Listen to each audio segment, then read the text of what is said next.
மனிதநேய மக்கள் கட்சி சார்பாக பிப்ரவரி 7 இன்று துவக்கப்பட்ட நாளாக இருக்கின்றது. இந்த நாளில் 2009 இதே நாளில் தாம்பரம் மாநகரத்தில் ரயில்வே மைதானத்தில் லட்சக்கணக்கான மக்கள், ஆண்கள் பெண்கள் ஒன்று கூட, அனைத்து சமூக மக்களின் ஒன்று கூட இந்த கட்சி துவக்கப்பட்டது. தேர்தல் அரசியலுக்கு மட்டுமல்லாமல் சேவை அரசியலை முன்னிறுத்தி இந்த கட்சி இயங்கிக் கொண்டிருக்கின்றது. பல்வேறு இயற்கை சீற்றங்கள் வரும்போதெல்லாம் இந்த அரசியல் கட்சி, குறிப்பாக வெள்ளப்பெருக்கு 2015 வெள்ளப்பெருக்கு, அதுக்கு பிறகு கஜா புயல், தொடர்ச்சியாக வெள்ளப்பெருக்கு தாம்பரம் மாநகரத்தில், தொடர்ச்சியாக எங்களுடைய அமைப்பின் சார்பாக, கட்சியின் சார்பாக பல்வேறு கட்ட உதவிகளை செய்து வருகின்றோம். கொரோனா கொடி என்கிற நோய் உலகமே அதிர்வண்ணமாக இருக்கின்ற அந்த நேரத்தில் ஏறத்தாழ தமிழ்நாடு முழுவதும் 12,000 உடல்களை சாதி பாராமல், மதம் பாராமல் எடுத்து நல்லடக்க செய்திருக்கின்றோம். அதே போல் சட்டமன்றத்தில் எங்களுடைய சட்டமன்ற குழு தலைவராக எங்களுடைய தலைவர் பேராசிரியர் ஜவஹர்லால் அவருடைய தலைமையில் முதல் சட்டமன்ற கூட்டத்தில் அனைத்து சமூக மக்களுக்கும், அனைத்து மக்களுடைய இடஒதுக்கீடாக இருந்தாலும், சிறுபான்மை மக்களுடைய இடஒதுக்கீடாக இருந்தாலும், அனைத்து சமூக மக்களுக்கும் நின்று போராடி வாதாடி பல்வேறு கோரிக்கைகளை சட்டமன்றத்தில் முன்வைத்திருக்கின்றார். அதே போல் இந்த சட்டமன்ற தொடரில் எங்களுடைய தலைவர் பேராசிரியர் அவர்கள் பல்வேறு காலகட்டத்திலும் அந்த மக்களுக்கு, அனைத்து சமூக மக்களுக்கு பாபநாசம் தொகுதி உள்பட, சுவாமிமலைக்கு லிப்ட் வாங்கினது உள்பட பல்வேறு பிரச்சனைகளை முன்னிறுத்தி கோரிக்கை வைத்து போராடி இருக்கின்றார்.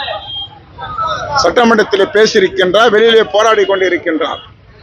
மனிதநேய மக்கள் கட்சி சட்டமன்றத்திலே, நாடாளுமன்றத்திலேயும் எண்ணிக்கையில் கம்மியாக இருக்கலாம், மாமன்றத்தில் எண்ணிக்கையில் கம்மியாக இருக்கலாம், ஆனால் லட்ச மக்களுடைய இதயங்களில் ஒரு இடம்பெற்ற ஒரு அரசியல் கட்சியாக மனிதநேய மக்கள் கட்சி திகழ்ந்து கொண்டிருக்கிறது.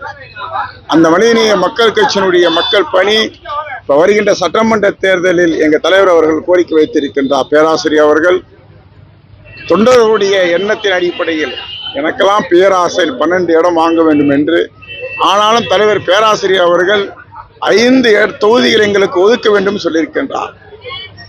மனிதநேய மக்கள் கட்சியுடைய ஆதரவு மிகையான ஒரு ஆதரவு. இது புரிந்து கொள்ள வேண்டும். எங்கள் கூட்டணி தலைமை தாங்கக்கூடிய அரசியல் கட்சியினுடைய தலைவர்கள், மனிதநேய மக்கள் கட்சிக்கு ஆண்கள் மட்டுமில்ல, பெண்கள் மட்டுமில்ல, இளைஞர்கள் மட்டுமில்ல, மாணவர்கள் மட்டுமல்ல, அனைத்து சமூக மக்களும் எங்களுக்கு ஆதரவு கொடுக்கக்கூடிய நிலையில் இருந்து கொண்டிருக்கின்றார்கள்.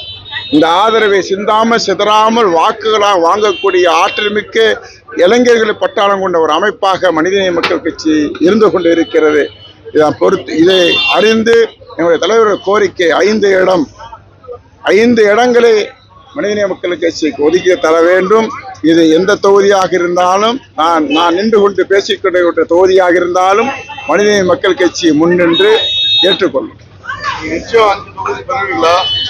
வாய்ப்பு இல்லைன்னா என்ன பண்ணுவீங்க அடுத்த கட்டத்துல? எங்க தலைவருடைய முடிவு தான் எங்க முடிவு. நீங்க பல்வேறு போராட்டங்கள், மக்கள் பிரச்சனைகளை குறித்து முன்னெச்சரிக்கை ஏதாவது சொல்றீங்க. நீங்க சட்டமன்றத்தில் நிக்கிறதுக்கு வாய்ப்பு இருக்கா? அது இந்த தொகுதியில் எங்க கட்சியில யார் நிக்க வேண்டும், நிக்க கூடாது என்று எங்க தலைவர் பேராசிரியர் முடிவு எடுப்பார்.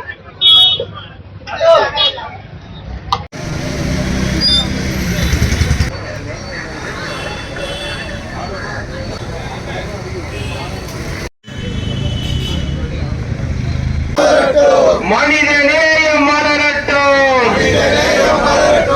வெல்லட்டும்,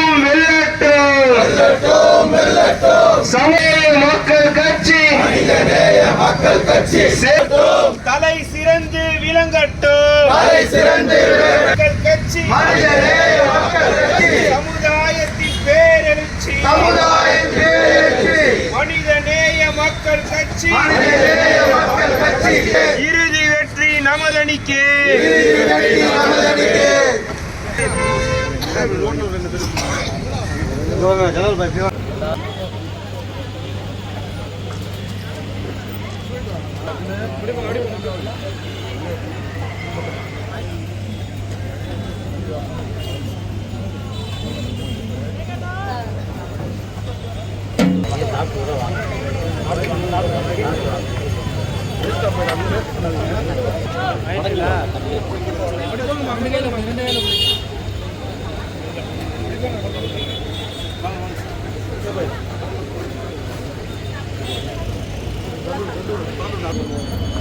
இப்ப வந்துருங்க அம்மா, இப்ப வந்துருங்க.